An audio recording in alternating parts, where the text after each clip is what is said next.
selebihnya dia tidak milih dia. Ya sudah, sunatullahnya begitu. Dua, cara tafakurnya ya.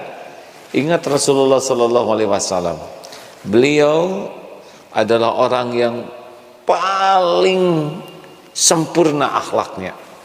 Beliau niatnya lurus lillahi ta'ala, udah sangat baik niatnya. Kemudian beliau menginginkan kebaikan bagi umat manusia.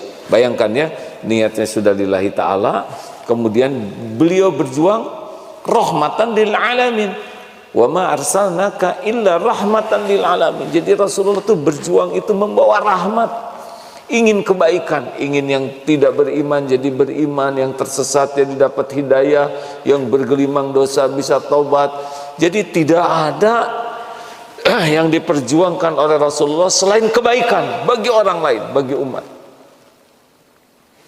Bayangkan, niatnya baik, yang diperjuangkannya baik, dan beliau menjadi contoh kebaikan.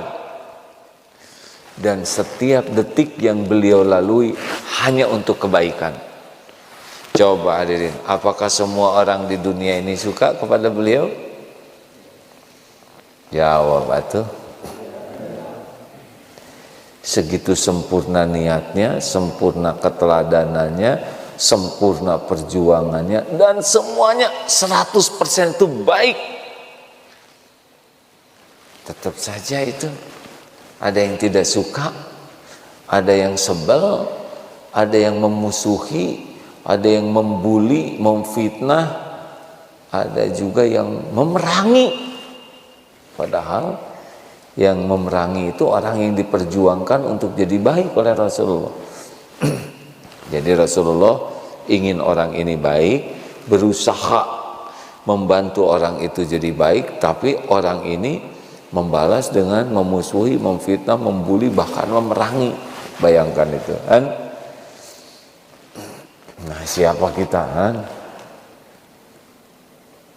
Ini jadi kita harus, oh iya ya, lihat para nabi juga begitu, para sahabat juga begitu ya, para ulama. Ini yang ketiga, bayangkan sahabat Rasul yang akhlaknya baik, para ulama, para waliullah, semuanya juga tidak 100% disukai orang. Nah, itu yang ketiga tuh. Satu, sunatullah. Dua, lihat Rasulullah. Lihat ketiga, para sahabat, para ulama tetap. Nah, yang keempat, lihat diri kita. Siapa kita ini ya? Pakai pengen disukai semua orang. Siapa kita ini? Kita ini kan dihargai karena Allah menutupi aib. Dosa, sholat tidak khusyuk, mata jelalatan, berzina, ya, pikiran kacau, lebih banyak lupa kepada Allah daripada ingat ke Allah. Ngomong suka ditambah-tambah pakai bohong, ibadah juga sering riaknya, sedekah pelit. Banyak kekurangan kesalahan kita. Orang menghadap ke kita, menghargai kita karena dua hal saja. Satu, Allah ngasih casing, dan yang kedua Allah nutupin aib itu. Benar?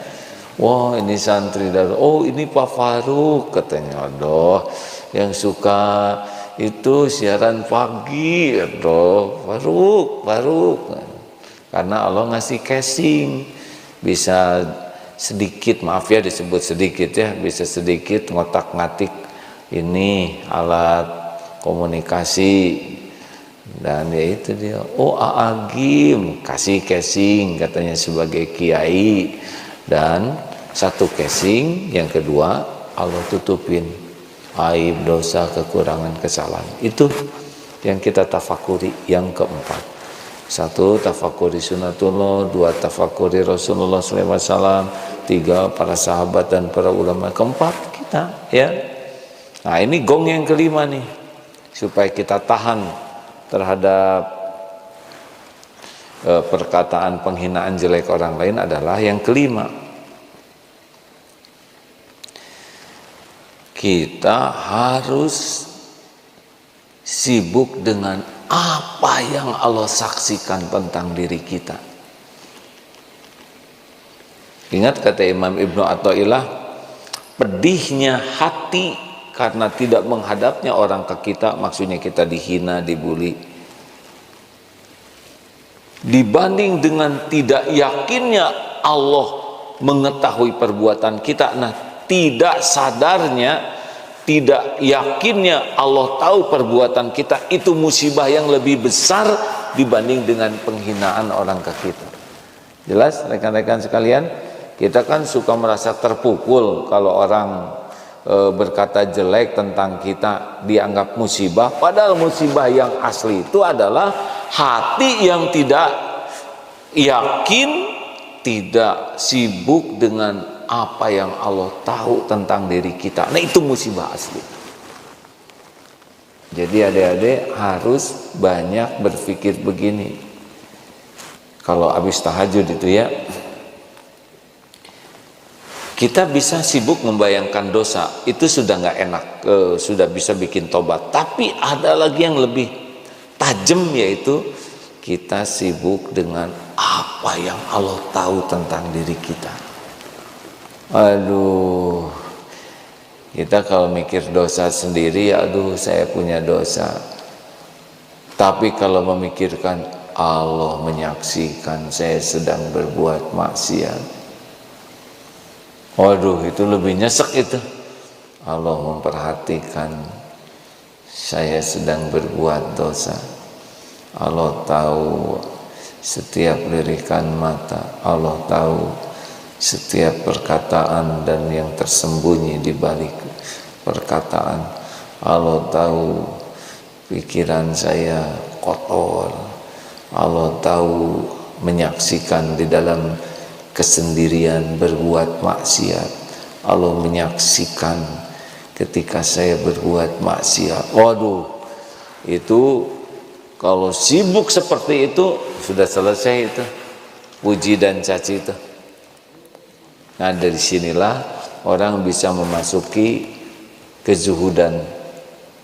Tapi sepanjang kita masih sibuk saja dengan ingin diakui orang, dianggap hebat, dianggap keren, dianggap sukses. Wah, itu orang sukses.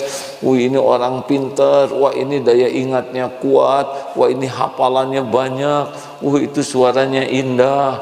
Wah, kalau sudah sangat sibuk dengan penilaian makhluk, ingin dipuji, ingin dikagumi, ya susah, Allahnya nggak ada di hatinya.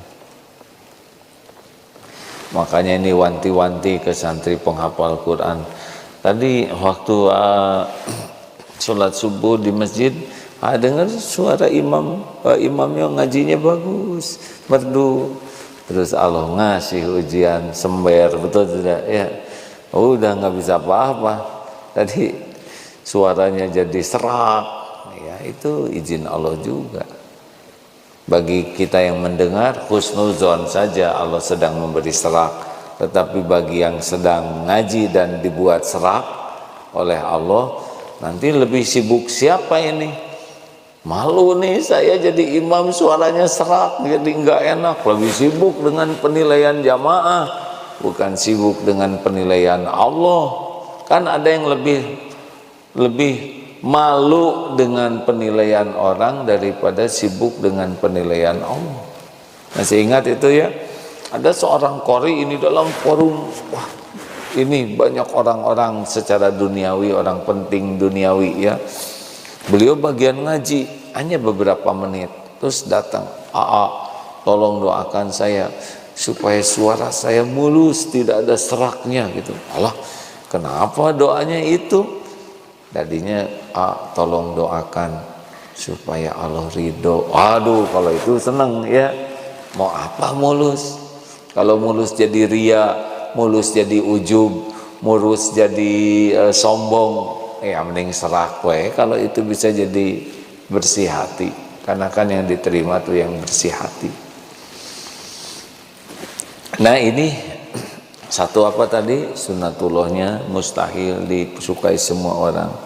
Yang kedua, ingat Rasulullah begitu sempurna niat, perjuangan, keteladannya sampai akhir hayat. tetap saja ada yang tidak suka. 3, bagaimana para sahabat yang ya begitu juga mungkin ya pasti tidak sesempurna Rasul, tapi jauh dibanding kita, betul tidak? Ketauhidannya, akhlaknya, ibadahnya, tetap saja itu ada yang tidak suka. Yang keempat, kita lihat saya dihargai itu karena 2 hal, karena casing dan karena Allah menutupi aib, dosa, kekurangan. Dan yang kelima, sibuklah dengan apa yang Allah saksikan dari mulai Bali. Ini pemusnah ujub, merasa diri hebat, pemusnah sombong, merasa diri waduh gimana gitu. Biasa aja lah. Ini apakah nggak boleh berprestasi? Nanti Allah kasih prestasi, tapi nggak jadi kotor hati, ya. Mana yang bahaya? Ingin dianggap sebagai orang baik atau ingin jadi orang baik? Nah, kalau ingin dianggap sebagai orang baik berarti nggak ikhlas loh. Dia lebih sibuk dengan penilaian. Tidak penting kita dianggap sebagai orang baik. Yang penting jadi orang baik. Gimana ya, saya tuh suka pengen dipuji. Pengen dipuji itu sudah fitrah kita. Udah ada di sini nih. Di hati kita tuh pengen dipuji itu kan fa'alhamaha fujuraha wa taqwa. Tinggal ingin dipuji siapa, itu aja masalahnya. Nggak mungkin kita menghilangkan ingin dipuji, karena itu udah Allah tanamkan pada diri kita. Software kan selain hardware ini, jasad juga Allah menanamkan software yang halus-halus seperti cinta, marah, ya, kemudian rindu. Kita kan nggak tahu itu kenapa ada rasa itu, ya, kecewa, ingin dipuji. Nah, tinggal diarahkan mau dipuji siapa. Kalau mau dipuji manusia, manusia punya apa? Nih sekarang misal pada memuji, apa yang terjadi? Gak ada apa-apa, cuman getaran udara saja. Wow, keren. Jadi keren? Enggak juga. Aduh, awet muda. Jadi awet? Enggak. Wih, kamu pinter. Jadi pinter? Enggak ngepek. Puji, caci, ember jatuh itu sama, cuma getaran udara yang merambat ke telinga kalau dalam bentuk suara, ya. Puji, caci dalam tulisan itu juga hanya titik-titik saja, titik-titik. Mau penghinaan sehebat apapun cuman gabungan titik-titik, tidak ada apa-apanya. Mau dipuji sehebat apapun tidak ada apa-apanya, cuman tulisan saja, betul? Tapi yang berbahaya itu puji atau caci?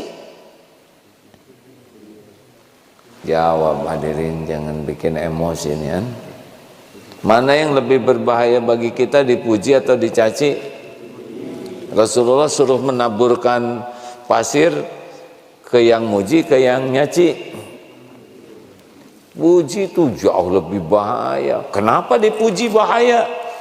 Tidak semua orang bisa siap menyikapi ujian pujian. Puji caci itu dua-duanya ujian hadirin.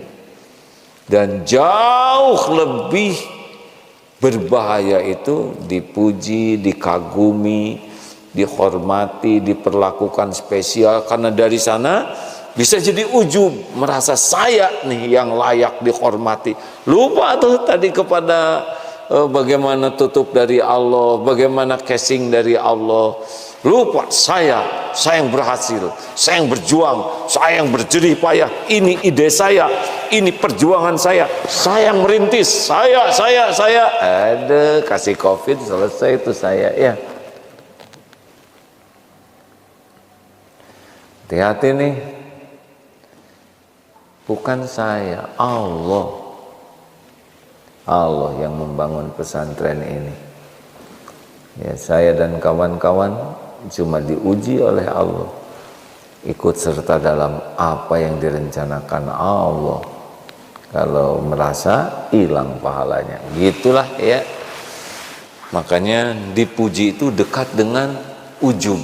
Dipuji dekat dengan sombong ya, jadi merasa dirinya tinggi lalu melihat orang lain lebih rendah. Dipuji dekat dengan munafik. Jadi tidak jujur melihat diri sendirinya karena kemakan terus oleh pujian orang. Oh, jadi kita tuh enggak jujur melihat diri yang asli. Misalkan karena banyak yang muji, waduh mbak awet muda loh, awet muda. Terus datang cucu, kok nenek keriput banget, bisa dijitat tuh, padahal cucu paling jujur ya. Orang muji ke kita kan banyak keinginannya itu. Ada yang pengen ditraktir ya, ada yang takut dimarah. Makanya hati-hati, hati-hati. Orang-orang yang sudah senang sekali dipuji, dikagumi, dihargai, diperlakukan spesial, ingin disebut-sebut namanya, sudah itu memasuki namanya DTA. Apa DTA? Derita tiada akhir. Tapi kan kalau hanya untuk urusan dunia gimana? Pengen dipuji karena punya sepeda bagus, punya motor, punya ya, kalau masih balita ya, anak-anak kecil punya mobil-mobilan dipamerkan, wajar. Tapi makin gede mah ya udahlah. Kalau mau punya kendaraannya beli, pakai, tidak usah pengen diketahui orang, dipuji orang. Kan yang paling penting dari kendaraan itu bisa dipakai, bukan dipuji, betul? Tapi saya pengen punya yang bagus. Kalau kebeli, punya rezekinya, sudah bersih, hartanya bayar zakat juga, infak sodakonya bagus. Kalau beli-beli aja, asal siap-siap nanggung hisabnya. Ya, bolehkah kita punya yang bagus? Boleh. Sekarang ada helikopter misalkan, ya murah, sekitar 1 miliar, standarnya helikopter tuh sekitar 7 miliar. Itu ada helikopter murah. Coba ada yang mau beli nggak? Helikopter murah kayak gitu? Nggak yakin tuh terbang bisa mendaratnya di mana aja ya. Karena murah kan bisa jadi mengancam jiwa, mengancam orang lain. Jadi bukan perkara murah, tapi proporsional ya, sesuai kemampuan, sesuai keperluan. Nah begitulah adik-adikku sekalian, bapak-bapak, ibu-ibu, riadoh kita latihan untuk tidak terluka ya. Dan kalau ada orang yang tidak sependapat dengan kita nggak usah jengkelan ya, jangan sensi, dikit-dikit tersinggung, dikit-dikit jengkel, dikit-dikit sakit hati, dikit-dikit marah. Capek dong, karena kita nggak mungkin semua orang itu ngomongnya baik ke kita, nggak mungkin semua orang sopan sesuai dengan keinginan kita. Makin kita banyak keperluan dari orang lain, ingin orang mengucapkan salam, ingin orang sopan ke kita, ingin orang merunduk, makin kita banyak berharap dari orang lain untuk kepentingan pribadi kita, udah makin nggak bahagia hidup ini. Makin mudah tersinggung, mudah jengkel, mudah marah. Dan kita capek hidup seperti itu karena kita diatur oleh perilaku orang lain. Harusnya kita memang harus mendidik orang bisa sopan, mendidik anak bisa sopan. Tapi ya tidak usah jengkel kalau mereka belum sopan ke kita. Gitu.